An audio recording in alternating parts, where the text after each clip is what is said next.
আজকে করব ধোকা, মশলা ধোকা মিক্স।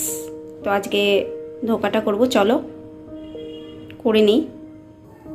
এখানে আমি জলটা গরম করে নিয়েছি আর আমি এর মধ্যেই দিয়ে দেব ধোকাটাকে।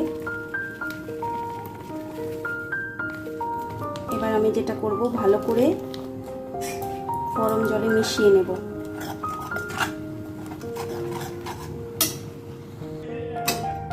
এটাকে গরম জলে করে নিয়েছি। এবার আমি নামিয়ে ঠান্ডা করে নেব। 10 মিনিটের জন্য আমি ঠান্ডা করতে দেব। ওই কড়াইতেই আমি অল্প তেল দিয়ে দিয়েছি। এবার এটাকে আমি তেলে আরও কিছুক্ষণ নাড়িয়ে চাড়িয়ে নেব।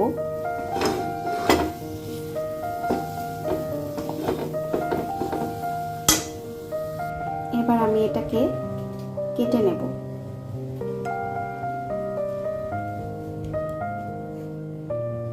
যার যতটুক সাইজের বড় করে কেটে নিতে পারেন, কেউ ছোট করে কেটে নিতে পারেন।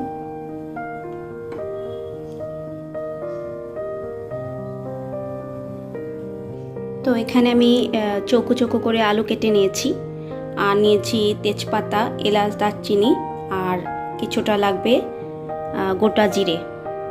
তো আমি তেল গরম করতে দিয়েছি। এবার আমি ধোকাগুলোকে একটু ভেজে নেব।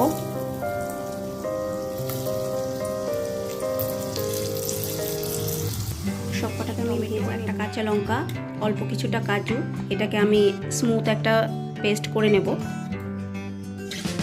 যেটা করব, আমি এতে ফোড়ন দিয়ে দেব, আর আমি সবকটা আলু এখানে ভেজে নেব।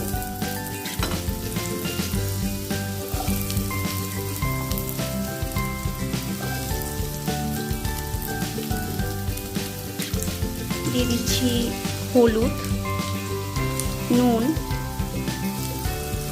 আলুগুলোকে আমি ভালো করে ভেজে নেব।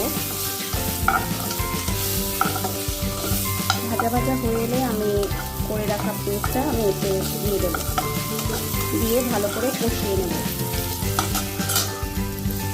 আলুগুলো ভাজা ভাজা হয়ে এসছে। এবার আমি যেটা করব,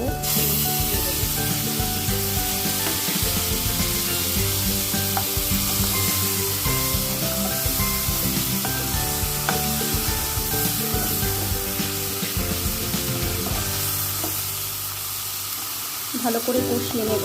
যখন এটা থেকে তেল ছাড়বে তখন আমি জল দিয়ে দেব। আমি এতে দিয়ে দেব আরও কিছুটা নুন, দিয়ে দেব হলুদ গুঁড়ো,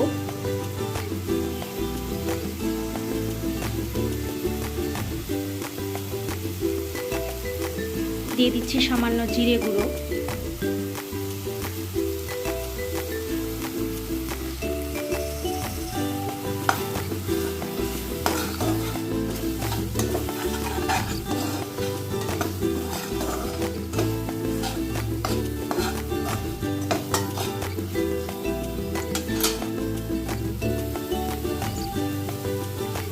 এবার এতে দিয়ে দেবো জল।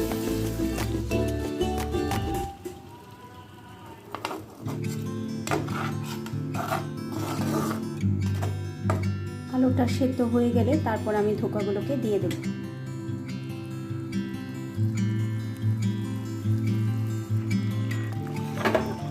আলুগুলো সেদ্ধ হয়ে এসছে। এবার আমি যেটা করব, ধোকাগুলো দিয়ে দেব।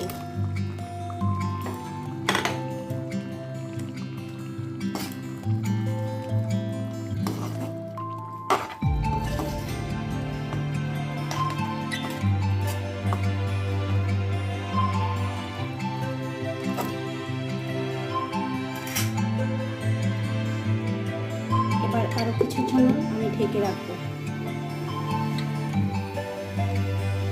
যতক্ষণ অবধি না ধোকাটা সেদ্ধ হচ্ছে ততক্ষণ অবধি আমি রেখে দেবো।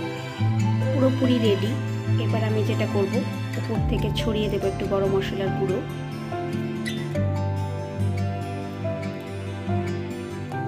আর এতে দিয়ে দেবো সামান্য পরিমাণ ঘি।